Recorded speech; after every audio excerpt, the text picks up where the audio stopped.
Hello, everybody. Welcome to the Saturday Buffet. It's brought to you by the Detroit Lions on the Prowl. And today, in the kitchen, we have from the Detroit Free Press, Dave Birkett. You'll want to stay tuned for that one. Detroit Drew gives us his bold prediction, and that's going to be a weekly thing from now on the game coming up. Kurt and I go over comments from yesterday, and we'll discuss the final injury report on the pain train. And without further ado, let me bring in my partner, Kurt Steele. What up, though? Hey, welcome to the show. And as always, do us a favor. Watch the videos all the way to the end so it improves our YouTube algorithm so more Lions fans like yourself can get content from us right here on Detroit Lions on the Prowl. And subscribe to the show. Check out our Facebook page. Hit the notification bell. Hit the like button. And as always, leave us a comment for the question of the day because you know we're going to respond. Hey, it's time to start the show right now. Right now.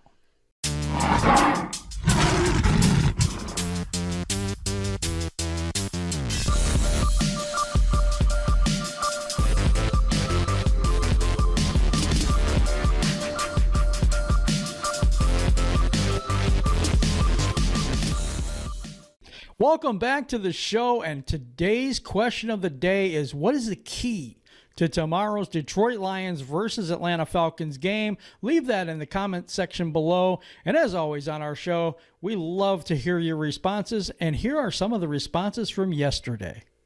Hey, my man General Review says 3 minutes in and I guess I win the bet. Laugh out loud. But Kurt, 30 plus. That's quite a collection. What's your favorite one? Well, I brought my favorite one in today. It is the 2020 draft hat with the Motor City Lions on the side, Motor City football on the side. I love this cap. I love the design of it, and it's been my favorite ever since I got it. So that's my favorite. I got a different one on today. This is a couple years ago. This is the salute the service cap, like I get every year. So, and my man Tom Thibodeau says, "You go, Kurt." Said my last name correctly. We play 3-3-5. We lose easy. We play 4-3 zone. Different story. And the O-line can't block. Hey, that's what's up, Jim. That's what's up. Aiden Blickensdorf. I hope I got that right. Detroit, easy win this week. Nothing's easy when it comes to Detroit, my friend. Nothing, especially the Lions. Civic Key says we need consistency, play balanced, open up lanes in the run game, and do not turn the ball over in interception. Stafford needs to run when possible or needed and throw the ball away instead of risking interception. And I would add to that sacks too. He needs to throw the ball away before he gets sacked. I think he feels too much pressure because the defense just wasn't stopping anyone. And so I think he felt he needed to extend every play to try to get the most out of every play. Right. And now we're going to go to a new segment. Kind of a funny thing. This is designed to be a laugh, a joke, just a break from the normal, misery that is the Detroit Lions. I'm just kidding. Yeah. But we're going to go to Detroit Drew now with Detroit Drew's bold prediction.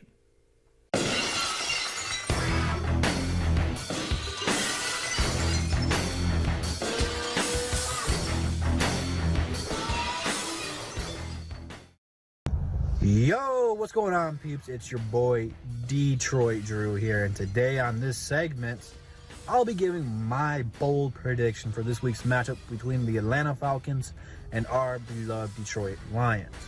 It has been a struggling season for both of these two teams. A lot of scoring, but not translating into the W column. Both of these teams, as you can see from this statement, will be killing you into my bold prediction, have blown several double-digit leads. The Lions have been doing it since they have hired Matt Patricia, and ever since that Super Bowl against New England, the Falcons have been blowing leads left and right, more than Monica Lewinsky and Bill Clinton. That's how much they have blown. Now, that's a lot of blowing. You can say that they should be an advertisement for some vacuum companies. You can do whatever you want there. My bold prediction is that one of these two teams are going to get off to a super hot start, hold up a lot of points, lead by double digits, and then by the second half, the other team will come back and win the game. It is how these two teams have played pretty much all year long. But I don't. That's the thing is I don't know who's gonna get off to the quick start. Lions have been getting off to a lot of quick starts and blowing the leads. Same thing with the Falcons. So it should be interesting. I am pulling for the Falcons the first half, so that way we know our Detroit Lions will come back and win. But make sure you guys leave your bold predictions down below. Jim, sir, back to you. Hey, welcome back to the show. It's time for that final choo-choo pain train. And coming in, we had a lot of people on the list earlier in the week, but it's a short list right now. It is. Lions only have one player out. Desmond Trufant's out for the game. And on the Falcons, they got the defensive end, Takk McKinley. He's questionable with a groin. So all those players practice, full practice on Friday. No destination for the game. So we're looking at two pretty healthy teams coming into the game, Jim. That helps us a lot because of the offensive line. I think that Joe Dahl being healthy and Frank Ragnow being healthy and getting our whole offensive line is going to be a key to this game for them against us. Julio Jones, all their wide receivers are active today. Looks like everybody's going. Even Fowler, which we thought would be out, looks like he's in. Like with the ankle. Yeah, I thought he was going to be out. For sure. We have a lot of people in, and I think it does affect the game. I think I still hold with my same prediction. I still think the Falcons get this one, but I think it's gonna. I think we do have a better chance now that the offensive line is more set. Yeah, I'm still sticking with my pick too. I'm still picking the Lions. And big shout out. I know she probably is not gonna hear this, but over on ESPN, we had a prediction that the Lions are gonna win this game. She said, Mina Kimes said that the Falcons defense can't stop no one. So I'm gonna hold her to it. So yeah, she's definitely listening. No, yeah, Mina Kimes is excellent. She is. So she's good at what she does. So I'm riding with Mina this morning. So I wish 35, I could. 31. I wish I could. I just know how much this team lets you down in the spot where you really need them to win, and you think they got a great chance of winning, and they just blow themselves up is basically what they do. We'll see, though. I'm hoping not. I really am. But right now, we have a special Who's in the Kitchen, and we're going to go to that interview right now with Dave Birkett.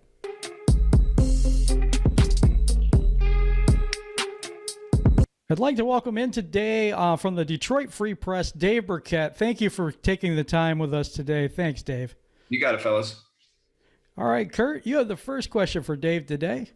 Hey, welcome to the show again, Dave. Have you heard anything about the health of Matthew Stafford?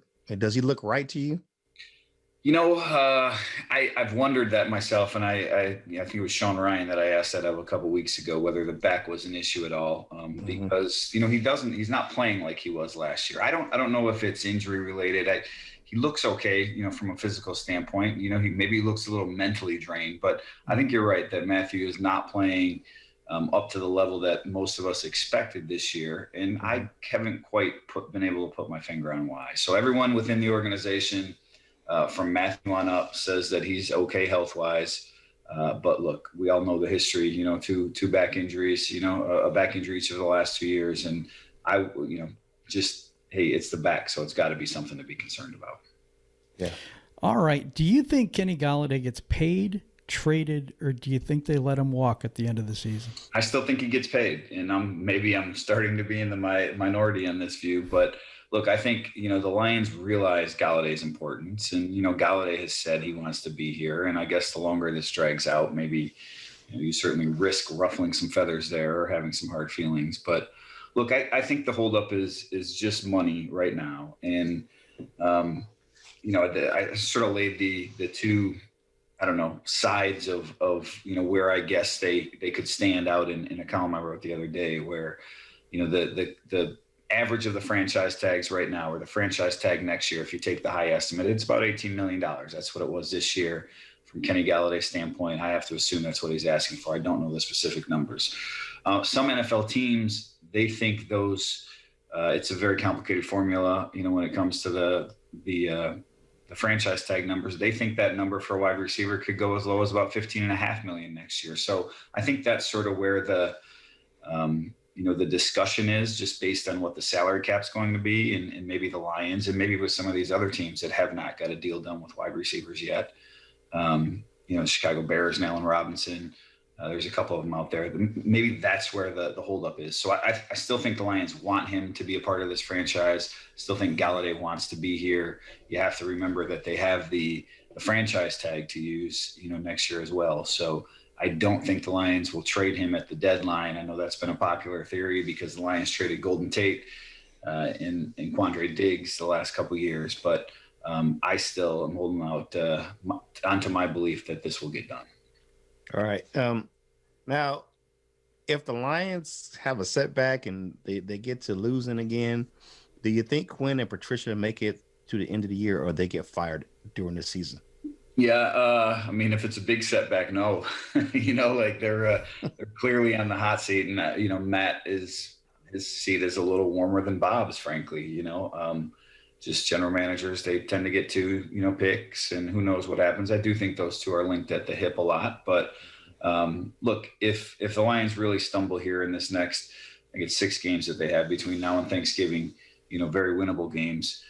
If they don't go 5-1, I have a hard time seeing that they make the playoffs. And I don't know how, if you don't make the playoffs, you fall into Sheila Ford-Hamp's definition of major improvement. That's what she said she wanted to see this year. So, look, I don't know that 9-7 and missing the playoffs means they get bounced, or 8-8. I don't know what the exact number is, but absolutely, I think if this team ends up 6-10 this year, I think Matt Patricia will have coached his last game in Detroit. Wow. Something else. Yeah. Do you see the Lions being buyers or sellers or both at the November 3rd trade deadline or before?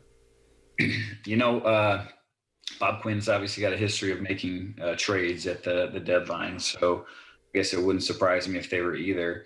I'm not sure that they're going to be, though. I mean, look, as I look at the roster, I don't know who has a lot of trade value. Again, we talk about Quandre Diggs. He was a starter. He was dealt. Golden Tate. He was a starter, very productive. He was dealt.